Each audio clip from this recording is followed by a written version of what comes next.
armas Noortaken podcasti kuulaja. Mina olen tänane saatejuht Anette, Tartu 2024 Extendedi noor ja tänane külaline on Regina Saharovna.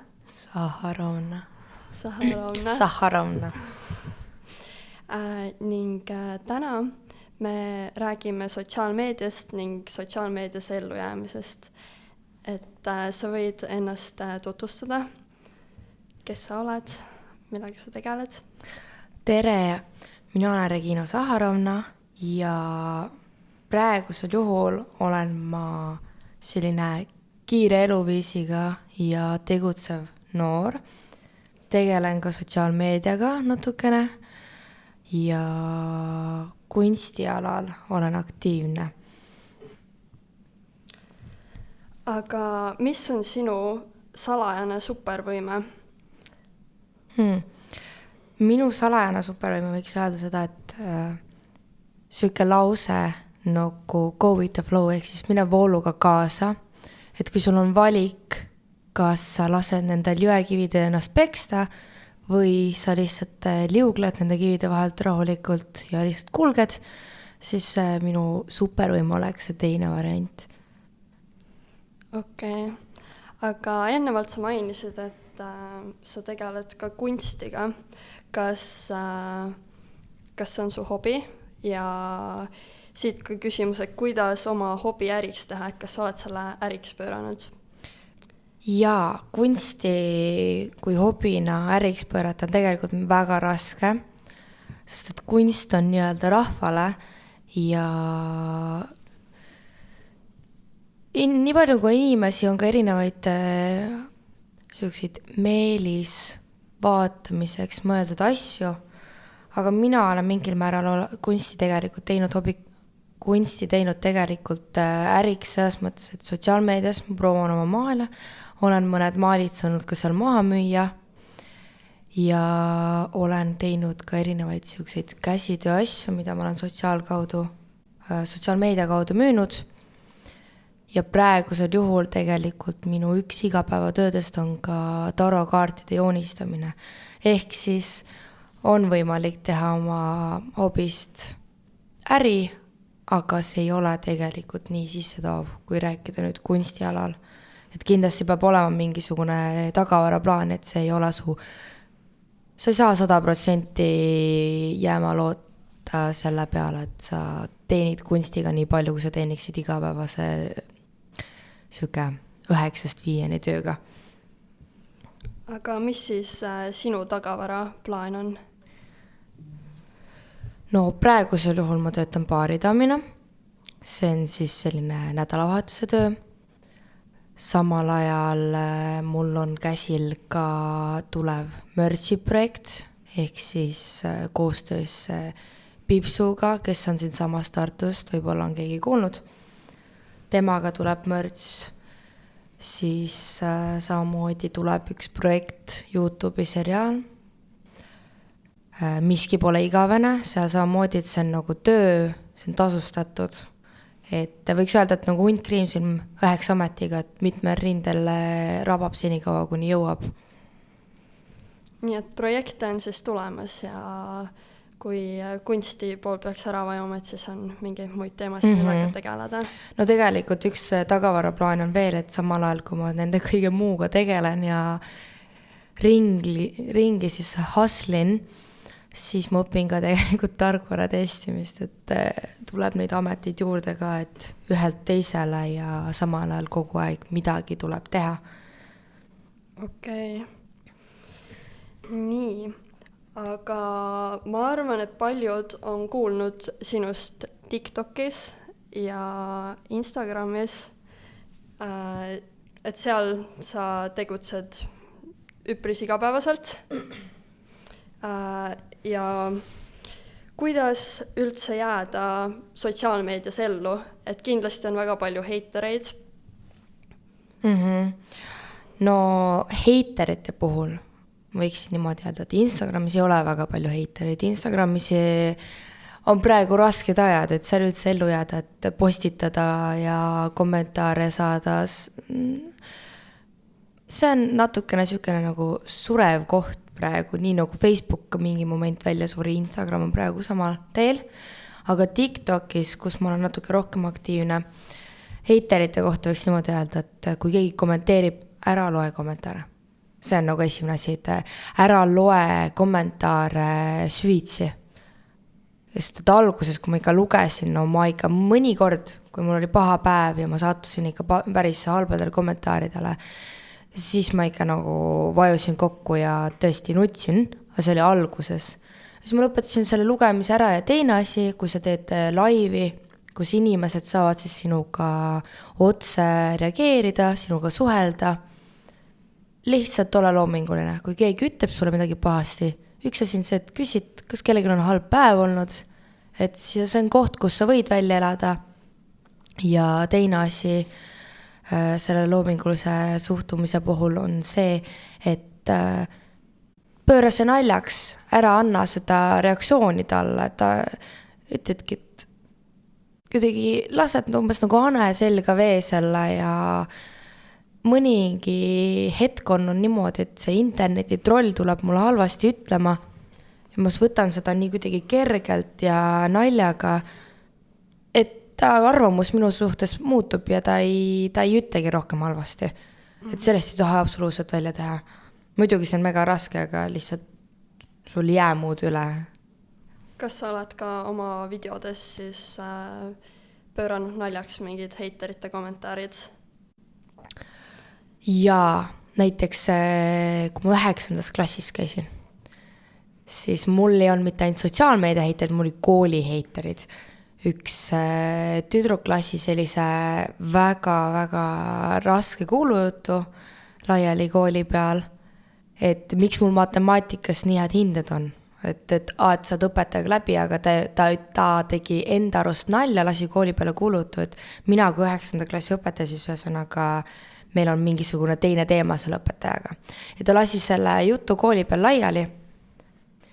Ja siis ma TikTokis üks minu nagu enim populaarseid videosid oligi see, kus ma ütlesin selle sama asja välja ühe trendiga seoses, et kuulutud minust. Muidugi see kuulut tuli välja, saadi teada, mis teema on, mina sain sellest kusjuures viimasena teada, siis kutsuti mind õpetajate klassijuhatajat direktori kabinetti. Lõpuks see tüdruk tunnistas üles, et ta tegi lihtsalt nalja, aga tänu sellele, et ma nagu rääkisin sellest teemast, oli hästi palju inimesi, kes tundsid, et kaasa räägitav, et mul on ka mingi siukseid asju olnud, et see kiusamine kajastub nii sotsiaalmeedias kui ka päris just täpselt samamoodi. Okei. Et siis läbi elu mingisugused asjad, mida sa ka TikTokis kajasid. Okei. Ja sa oled tegelenud hetkel TikTokiga siis mitu aastat? No esimesed videod vist olid 2019, aga rohkem hakkasime postitama 2021. See oligi see, kus mul hakkas ka rohkem jälgijaid tulema, mul hakkas rohkem olema suva, mida teised arvavad, mis ma postitan. Terve aeg, kui ma TikToki tegin, siis ikka inimesed, kes mu ümber olid, ütles, mis sa teed seda või et sa ei jõua sellega mitte kuskile ja mingi selline jutt käis. Aga nüüd sa oled ikkagi Eesti maastikul üpris tuntud? Jaa, selles ütleme nii, et kui ma käin väljas, siis mõningad inimesed ikkagi tunnevad ära. Ma ütleks, et ma oleks kuulus Eestis sükest asja, et kuulus olla. See on päris lihtne. Ja. Aga tuntud olema kindlasti just Tallinnas ja Tartus, kui ma vahepeal ringi käin, siis tuleb ikka mõni vastu, kes lihtsalt hõikab mu nagu selle TikToki nime järgi.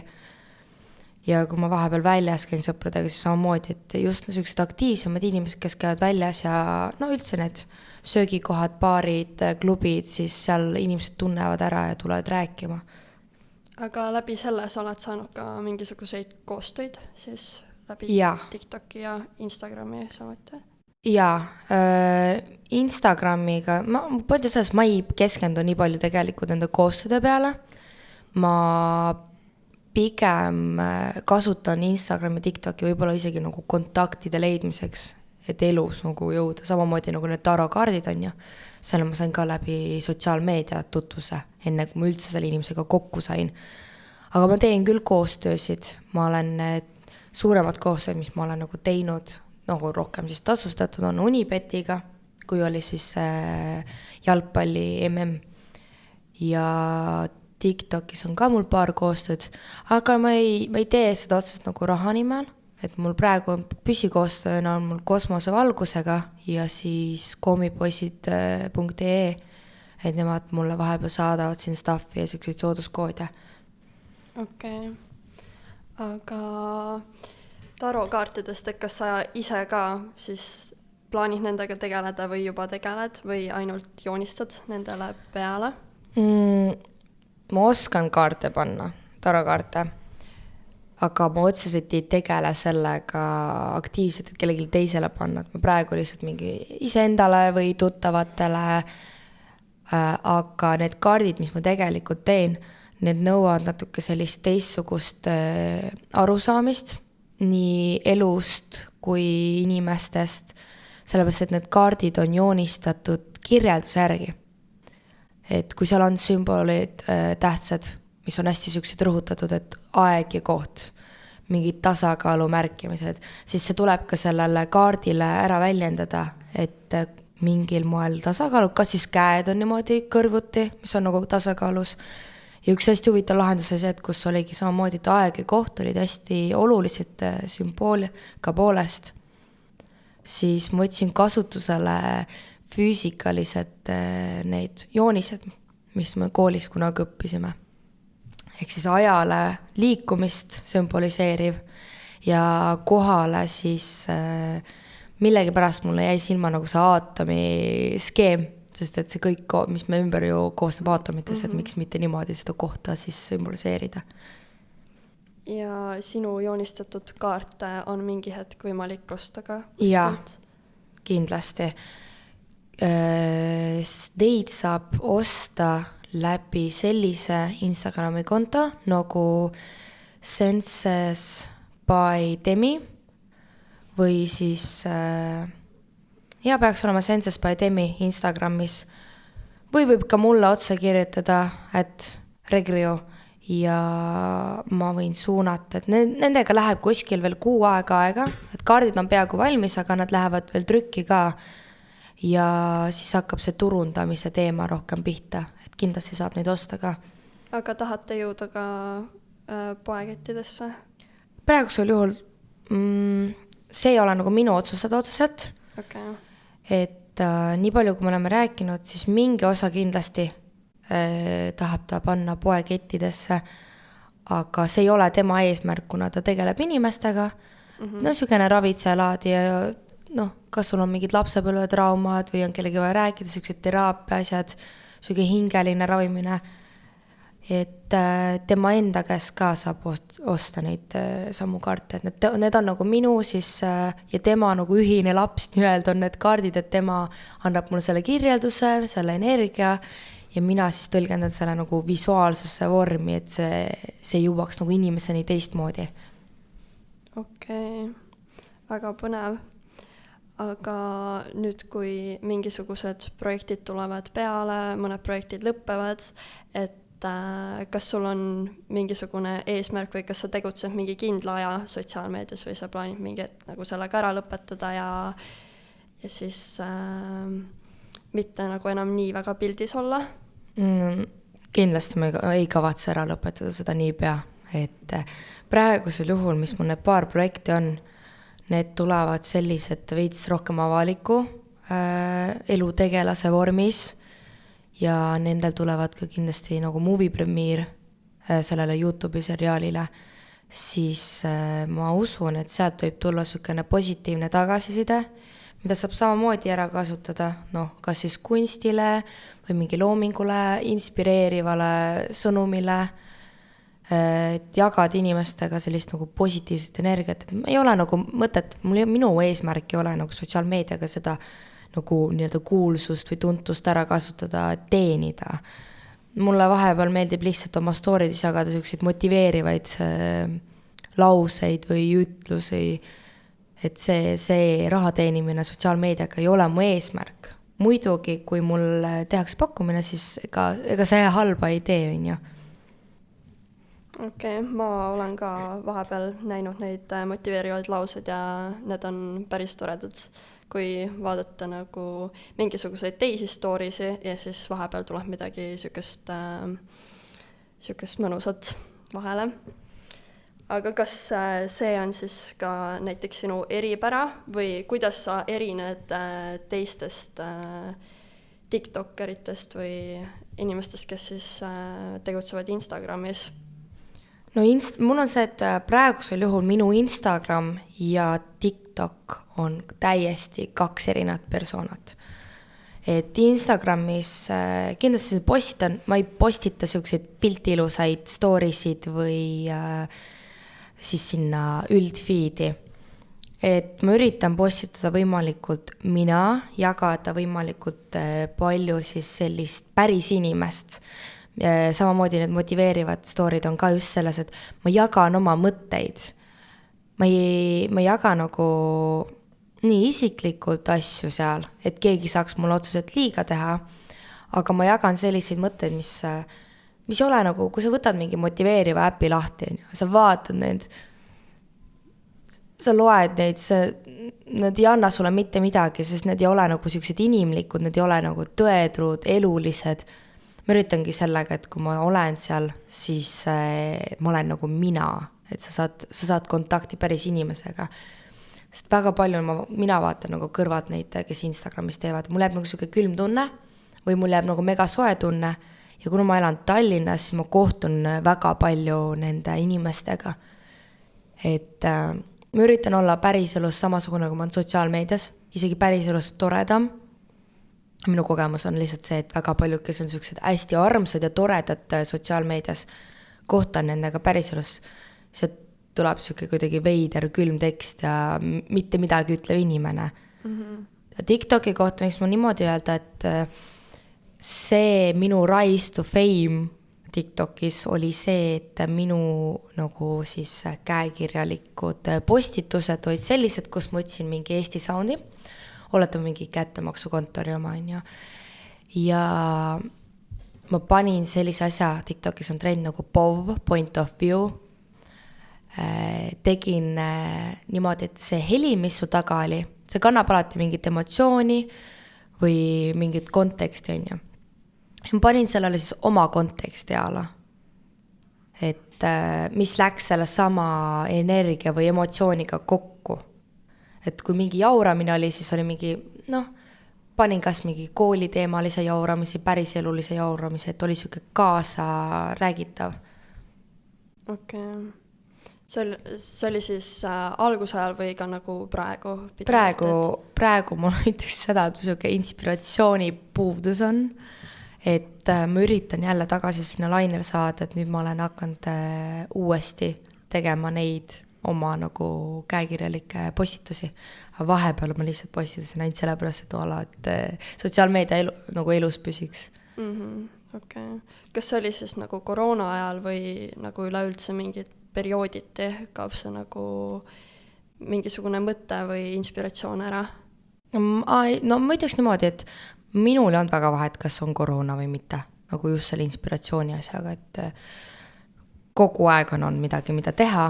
Pigem oli lihtsalt see, et see keskpaik, kus ma hakkasin TikTokiga rohkem tegelema, see oli nii palju ideid, mida tahaks ainult teostada ja teostada. Ja siis mingi hetk kuidagi jäi selliseks vaiksemaks ja ma ju väga palju tegelikult ju postitasin päris elu asju. Ja kui need nagu hakkavad vaikselt nagu mõttemõlgutused otsa saama, siis kuskilt nulli koha pealt hakata midagi mõtlema. Peab kogema, sa pead samal ajal kogema, et midagi nagu jagada. Ja kas eelnevalt enne TikToki ju eksisteeris ka Musical.ly? Et kas sa seal ka oled tegutsenud või tegutsesid? Jaa, et ma postitasin Musical.lysse ka. See oli üks kõige piinlikumaid perioode minu elus. seal, ma ei mäleta, kas minu meelest see musical ju upgrade'iski TikTokiks ümber, mul oli seal mingid mõned sajad jälgijad küll, et mul läks see musical aeg TikToki ümber, lihtsalt ma võtsin musicalist kõik oma postitused maha, sest see oli tõesti selline hästi piinlik ülemineku periood, kus tahad nagu midagi olla, samas nagu ei oska olla, siis sa nagu katsetad ja siis tagantjärgi vaatad, et selline cringe, piinlik, selline hästi piinlik aeg, aga tagantjärgi täiesti okei, täiesti tavaline, et meil kõigil on see, et see ei ole nagu terve elu piinlik, lihtsalt see on täiesti normaalne aeg, et mingi hetk on selline, kus sa katsetad ja proovid ja siis pärast tagantjärgi vaatad, et no mida siin nagu. Jaa, ja tõesti on. Aga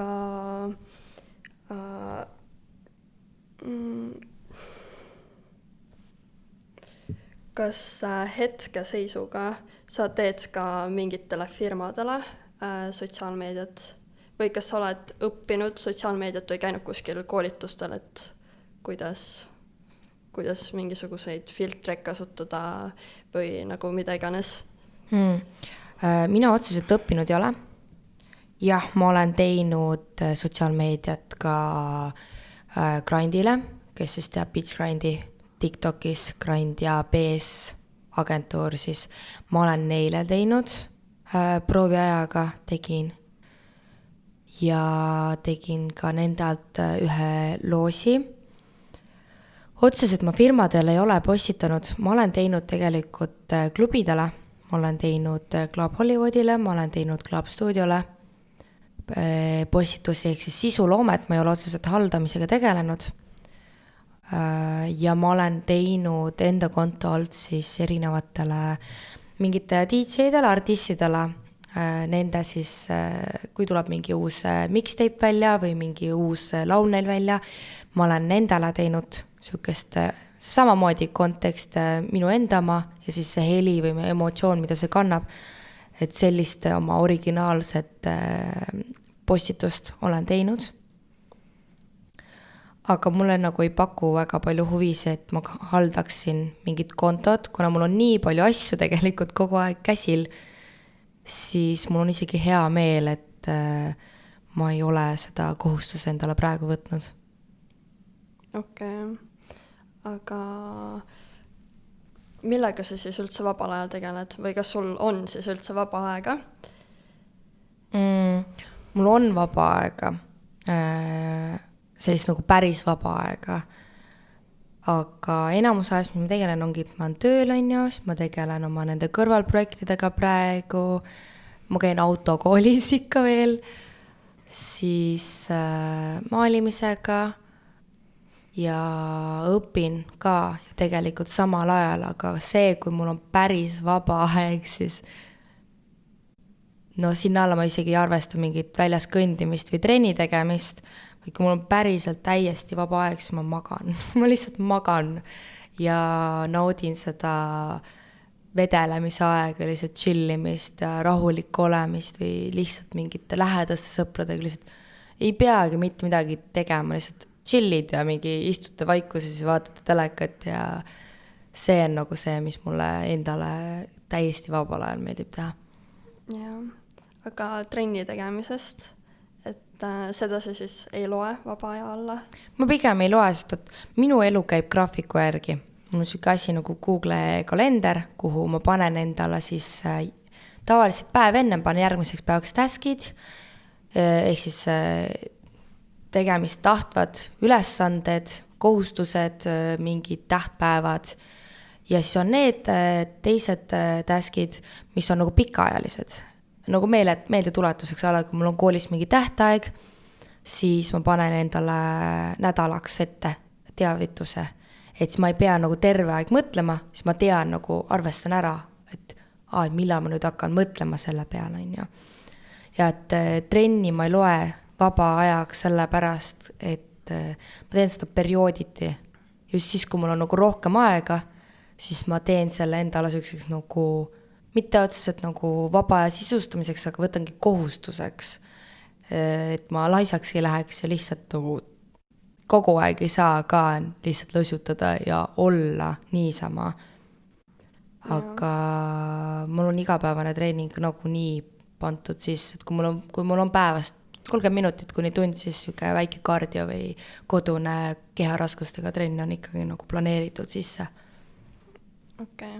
Et sulle siis meeldib teha nädala ja päevaplaane ja siis selle järgi toimid? Jah, see tegelikult on väga suur abiline minu elus. Ja ma tegelikult soovitaksin seda kõigile. Tõmmake lihtsalt endale see Google kalender ja hakake sinna kirja panema. See on üks parimaid asju, mis ma olen nagu enda rutiini sisse võtnud. See lihtsalt manageb sul kõik ära ja sul on kogu aeg meeles, sa ei unusta ja sul ei teki sükest paanikamomenti. Eriti need inimesed, kes koolis käivad. See on ideaalne asi meelde tuletamiseks. Ja seal sul on siis pandud kellaaegade või kellaajaliselt või lihtsalt nagu pandud siis välja kirjutatud, et mis asjad on tulemas? See on 2 tüüpi. Sa saad panna niimoodi, et see üks on terve päev sul kogu aeg ees, see nii kaua, kuni sa ära teed selle. Ja teine on see taala, panedki, ütleme, et sul on vaja arsti juurde minna, et meeles oleks, et mis kellaaeg on. Siis paned endale, et ei ole terve päev, näiteks kell 1. Ta tuleb sul juba natuke aega ja tuletab meelde ja siis kui kellaaeg on läbi, saad ära teha ja ta on tehtud. Et see on nagu 2 tüüpi ühesõnaga. Kunagi varasemalt oled sa päeviku varianti ka kasutanud? No, tead, ma isegi ei olnud tuttav sellise kui meelde tuletamisega ennem. Et see, et miks ma seda Google kalendrit hakkasin kasutama, on puhtalt mu ühe tuttava soovitus. Peale pressimist sa nägi, kui laiali ma olin. Kuskil peaaegu 1,5 aastat tagasi käis mulle pinda. Ta käis mulle ikka päris pikalt pinda, et ma olin sükene jäärapäine inimene, mõtlesin, ei ole minul vaja, et mina händlin kõik ära. Lihtsalt surusin vastu ja siis, kui ma lõpuks alaja selle alla tõmbasin ja hakkasin nagu seda kasutama koheselt esimene nädal. Ma jõudsin palju rohkem ja ma oskasin oma aega paremini siis planeerida.